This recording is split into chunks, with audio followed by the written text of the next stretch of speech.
আমি ফারিহা নানজিবা, আমি হচ্ছে দর্শন বিভাগ 20-21।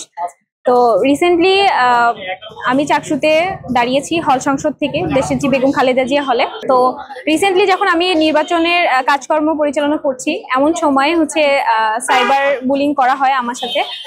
দেখা যায় যে হলের ভিতরে আমি যখন আমার শুভাকাঙ্ক্ষীদের সাথে কথা বলি, তখন হচ্ছে যে এটা ফেসবুকে এসে নানা ধরনের আজে বাজে কমেন্ট করে আমার হচ্ছে চরিত্র হনন বা আমার এই যে মানহানিকর যেসব কথা আছে ওরা বলে, এবং আমাকে মানে বুলিং করা হয়।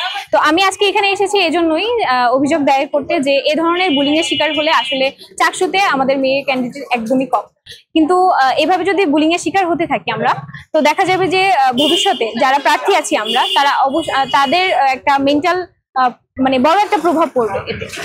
তো সেই জায়গা থেকে আমি অভিযোগ দায়ের করেছি, এবং তারা আমাকে জানিয়েছে যে এর একটা সুষ্ঠু ব্যবস্থা তারা আমাকে করে দিবে। এটা হচ্ছে আমার নামে হচ্ছে ভিত্তিহীন কিছু অভিযোগ আনা হয়েছে, যেগুলোর কোনো প্রমাণ তারা দিতে পারেনি, এবং তারা বলছে যে এই ধরনের মানে স্বাধীনতা আমার নেই বা এরকম কিছু আর।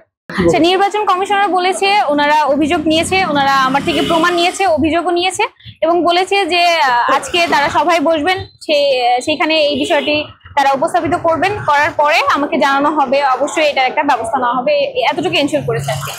না, নির্দিষ্ট কারোর প্রতি আমি অভিযোগ দিব না, কারণ আমি কাউকে আমার প্রতিদ্বন্দ্বী মনে করছি না, বা যারা হচ্ছে যে এ ধরনের বুলিং করেছে তারা কেউ প্রার্থীতার ভিতর থেকে পড়ে না। সো আমি এইভাবে বলবো না যে তারা আমার প্রতিদ্বন্দ্বী বা এই জায়গা থেকে করেছে, তারা আসলে পার্সোনালি আমাকে আক্রমণ করার জন্য এগুলা করছে।